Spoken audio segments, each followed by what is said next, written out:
To talk more about what the Venezuelans are or may be up to, we are joined by a Latin American specialist, Shannon ONeil of the Council on Foreign Relations. Ms. ONeil, thanks very much for being with us. Nice to be here. How significant is this visit on the part of Mr. Chavez to China?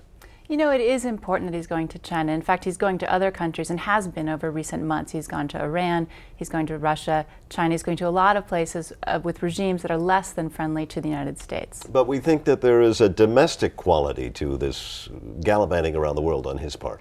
There is definitely. Venezuela is about to hit midterm elections coming up at the end of November, and Chavez is doing much more poorly than he's done in past years. And in fact, a lot of domestic issues are on the table that are moving the wrong way for Chavez. Things like inflation are up, there's food shortages within the country, and there's growing crime. So his normal base, which are the poor in the country, so the lowest 40% of the country, they're getting hit the hardest by these issues, and so there's some wavering in his support. So he's trying to turn the view internationally to the outside to get away from these domestic problems. But there are still some things to look at. For instance, this growing security relationship between Venezuela now and Russia.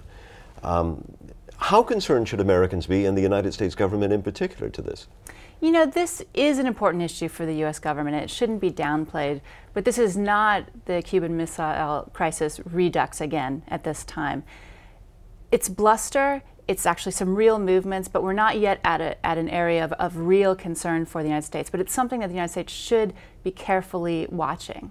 The Financial Times is reporting that in about the last 3 years, Venezuela has spent close to actually more than $4 billion on military hardware from Russia.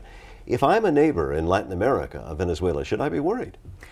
This is something that many of these countries are quite worried about. The United States in 2006, they cut off our arms supplying to Venezuela because Venezuela was fined as not supporting our anti-terrorist efforts. And very quickly, within a couple months, Chavez went to Russia and started buying arms there. So they bought over 100,000 rifles, Kalashnikov rifles. They bought helicopters. They bought all kinds of fighter jets, lots of different equipment. And so building up this arsenal within Venezuela is threatening to the neighbors, particularly neighbors like Colombia, who are close allies with the United States.